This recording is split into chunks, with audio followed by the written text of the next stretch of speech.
She looked at me, her voice calm but unshakable. "Close the door. This meeting's just for us." In that moment, I knew this wasn't going to be about work at all. The office was quieter than usual that evening.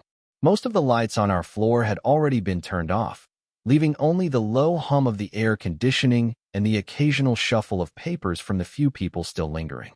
I had been gathering my things, ready to head home, when her voice carried across the hallway. "Could you step into my office for a moment?" It wasn't unusual for her to call me in, but the timing was.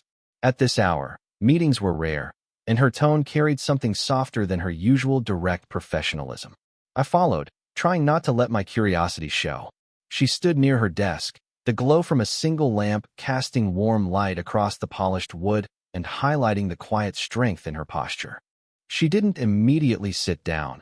Instead, she watched me enter, her eyes steady, thoughtful, as though she were weighing whether to speak or stay silent. Then, she said it. "Close the door, this meeting's just for us." Her words were calm, almost casual, but the effect they had on me was anything but ordinary. The sound of the door clicking shut seemed unnaturally loud, as though the entire floor had heard it. I was suddenly aware of how quiet the world beyond that office had become, and how isolated this room now felt. She motioned for me to sit, finally lowering herself into her chair. I noticed small details I'd never really taken in before. The neat arrangement of pins on her desk, the framed photo of a younger version of her smiling with friends, the faint scent of jasmine lingering in the air. For the first time, her office didn't feel like a place of authority. It felt personal, almost intimate. I sat across from her, trying to keep my composure. She leaned back slightly, resting one elbow on the arm of her chair, her eyes fixed on me. There was something different in them tonight, less about deadlines and quarterly reports, more about something else. My pulse ticked a little faster than I wanted to admit.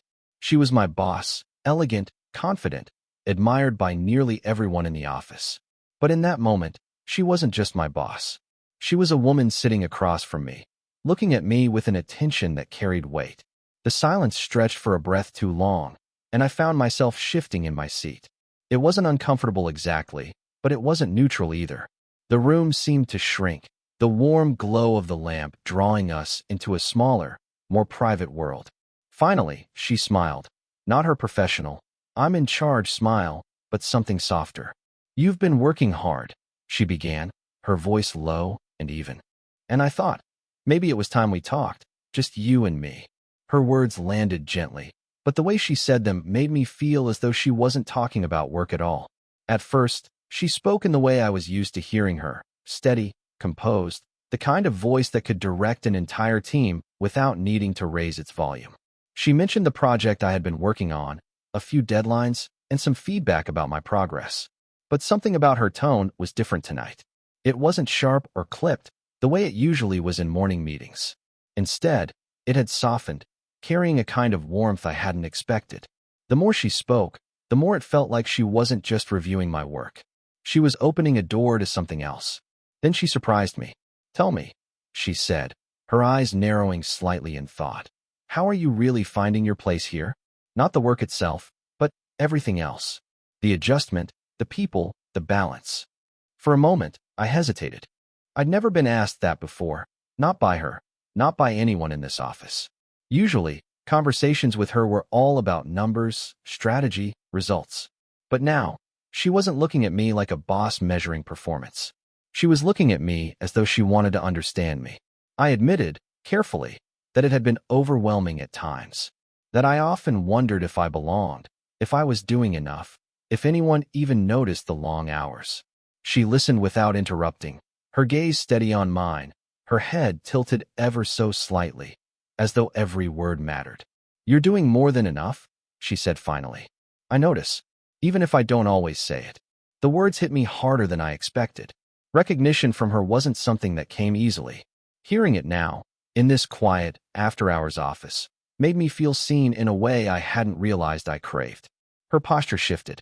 She leaned forward slightly, resting her forearms on the desk. For a second, her hand was so close to mine that all it would take was the smallest movement to bridge the gap. I felt the faint pull of that possibility, though neither of us acted on it. In the glow of the desk lamp, I caught details I'd never noticed before. The way the light traced the faint laugh lines near her eyes. The way her hair, usually tied back neatly during the day, now had a few loose strands falling gracefully near her cheek. She didn't look untouchable or distant in this moment. She looked human. "Tell me," she said again, her voice quieter now. "What is it you want for yourself here? Not just in your job, in the bigger picture." The question lingered between us, heavy but not uncomfortable. I wasn't sure if she was asking as a mentor or as something more, but the sincerity in her tone left me with no doubt. She wanted to know me, not just my role. And that was when I felt the first real shift. This wasn't a performance review. This wasn't about spreadsheets or deadlines. This was about her seeing me, and me realizing, maybe for the first time, that I wanted her to. The conversation drifted in ways I hadn't expected. What started as small reflections about work slowly unraveled into stories about life beyond the office. She spoke of her early years in the industry, how she had to work twice as hard to be taken seriously, and how lonely the climb to the top sometimes felt. There was no arrogance in her tone, only a quiet honesty that caught me off guard. I found myself sharing more than I usually did, too. Not just polite answers, but truths. The uncertainty I carried, the quiet fear of not measuring up, the restless desire to find where I belonged. Normally, I would have kept those thoughts hidden, but with her, it felt natural. Safe, even. There were pauses between our words. Pauses that stretched just long enough to feel weighted, but not awkward. In those silences, I became aware of everything else. The faint ticking of the clock on her wall, the hum of the lamp above us, the way her gaze lingered when I finished speaking, as though she was listening not just to my words but to the spaces between them. Then it happened, the smallest moment, but it felt charged. She slid a folder across the desk toward me. When I reached for it, our hands brushed. Just a fleeting contact, skin against skin, nothing more than an accident. But the shock of it sent a current through me all the same. Her fingertips were warm, softer than I expected. The touch lasted less than a second, but it left an imprint that seemed to echo up my arm, settling deep in my chest. I pulled the folder toward me, but my eyes flicked up to hers instinctively. She had felt it too. I could tell. Her hand lingered a fraction longer on the desk before retreating, as though she hadn't decided quickly enough whether to withdraw. And when her gaze met mine, it wasn't the look of a boss handing over paperwork. It was something else, searching, questioning, as though she was waiting to see if I'd acknowledge what had just passed between us. I didn't. Not out loud, at least. But inside, the air had shifted. I tried to steady my breathing, to tell myself it was nothing, just an accidental touch, something that could easily be forgotten. Yet the silence that followed wasn't the same as before. It was thicker, heavier, laced with the awareness of what had just happened. She cleared her throat softly, returning her attention to the papers on her desk. But even as she spoke again, her voice low and deliberate, I couldn't unfeel the trace of her fingertips. And in that quiet office, with the door closed and the world outside forgotten, I realized something had changed. It was subtle, unspoken, but undeniable. We had crossed a line neither of us had named, a line that couldn't easily be uncrossed. She set the folder aside, her fingers drumming lightly against its cover as though she were weighing something heavier than paperwork. Then, almost without warning, she let out a quiet breath and leaned back in her chair. "You know," she began slowly, "sometimes people look at me and only see this." She gestured vaguely at her office, the awards on the shelves, the carefully ordered desk, the position, the authority, the decisions. "But they don't see me." Her voice carried no bitterness, but there was a trace of weariness threaded through it. The kind of tiredness that doesn't come from lack of sleep, but from carrying too much for too long. I stayed silent, letting her words settle. There was something fragile in her honesty, something I hadn't expected from the woman who usually commanded every room she entered. She picked up a pen, twirling it absent-mindedly between her fingers. "It's strange. You climb high enough, and the view gets lonelier. People assume you have it all figured out, but in reality," her voice trailed off, then softened. "In reality, you end up sitting in an office late at night wondering when you last had a real conversation that wasn't about deadlines." Her eyes found mine then, steady and unguarded. It wasn't the look of a boss assessing her employee. It was the look of a woman asking, quietly, to be seen. I leaned forward slightly, resting my hands on the desk. "You don't have to carry all of it alone," I said. My voice surprised me. Not rehearsed, not formal, just honest. Her lips curved, not into a smile exactly, but into something gentler. "That's easy to say," she murmured. "But not many people mean it." "I mean it," I replied, without hesitation.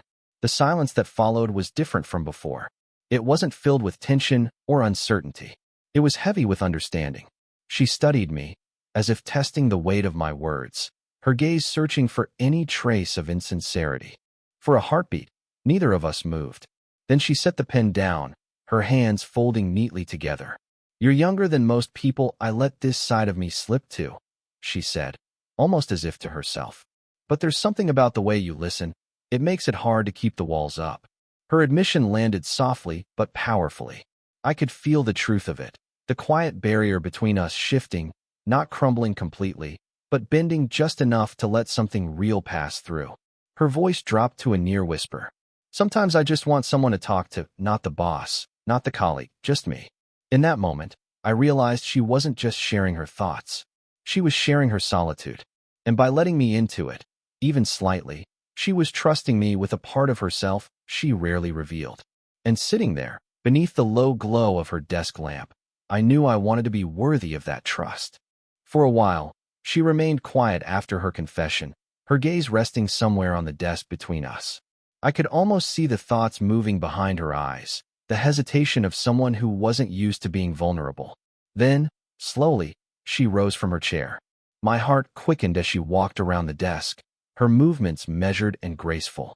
Instead of returning to the commanding seat behind her fortress of papers and authority, she pulled a chair from the side of the office and placed it near mine, close enough that our knees could have touched if either of us shifted slightly. She sat down with a small exhale, as though even that choice, to sit beside me rather than across from me, carried weight. "Better," she said softly, with a faint smile. "I don't want to feel like I'm talking down to you." The difference was immediate. Without the desk between us, the space felt entirely changed. The air seemed warmer, the silence more intimate. I could sense the faintest brush of her sleeve against mine when she adjusted in her chair, and the subtle fragrance of her perfume, jasmine, softened by something warmer, almost like vanilla, drifted closer. I tried to steady myself, but it was impossible not to notice her presence. The way her hair, loosened slightly from the day's hours, framed her face more softly. The way her eyes, now unshielded by professional distance, carried a depth that pulled at me in ways I hadn't prepared for. "Conversations like this," she said after a pause, "are rare for me. I don't usually let anyone see the cracks. Not in this building."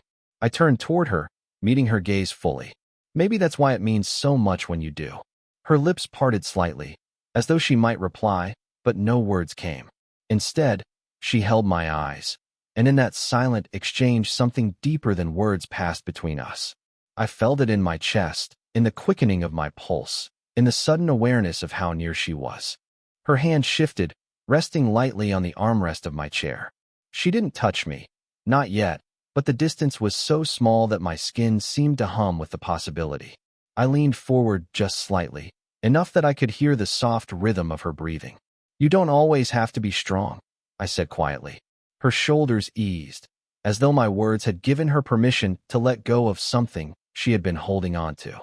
And in that closeness, with the lamplight casting a warm glow over the quiet office, the lines that defined us earlier, boss and employee, leader and subordinate, blurred into something simpler, more human. We were just two people, side by side, neither hiding, neither pretending. And though nothing more had happened yet, the very nearness of her felt like the start of something neither of us could deny. The silence between us had taken on a new texture. It wasn't empty. It was thick with everything unspoken, a quiet current pulling us closer. She sat beside me, her presence so near that I could feel the warmth radiating from her arm, the subtle brush of her sleeve against mine whenever either of us shifted even slightly. For a long moment, she didn't speak. Her eyes rested on me with an intensity that made it hard to breathe, not because it was demanding, but because it was searching, almost vulnerable.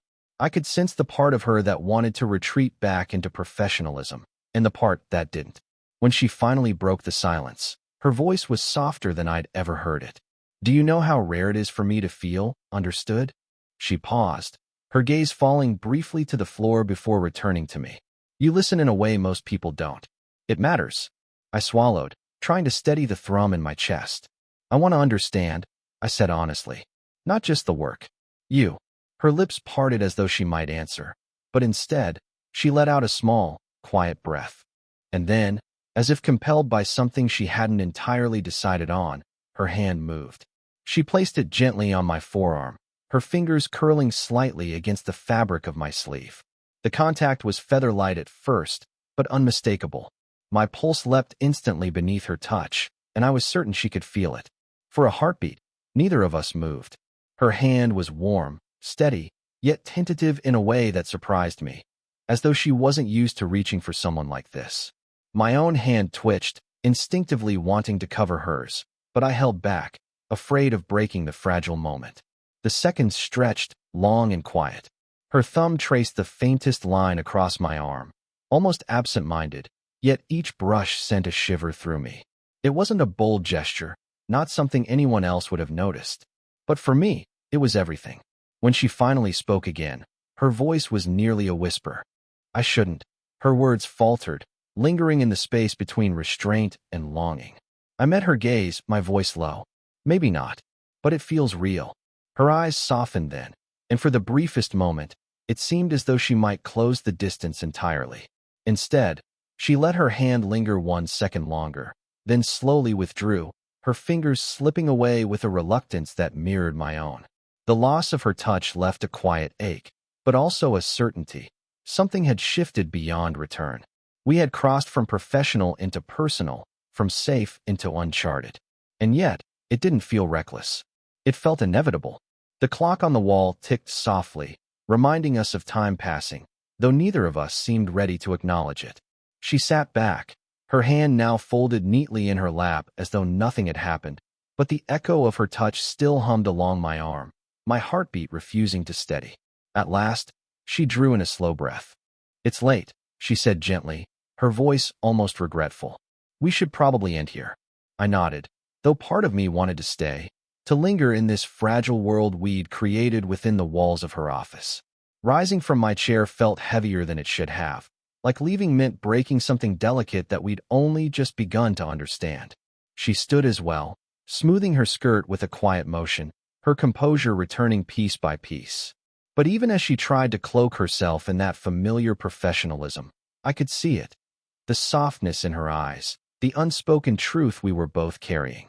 Instead of dismissing me with her usual brisk efficiency, she walked with me toward the door. It was a small thing, but it felt deeply personal. Side by side, the silence between us was no longer heavy with tension. It was warm, almost companionable, like two people who had shared something that mattered. At the door, she paused. Her hand rested lightly on the knob, yet she didn't turn it. She glanced up at me, and in the quiet lamplight, her expression held none of the armor she usually wore. Thank you, she said softly.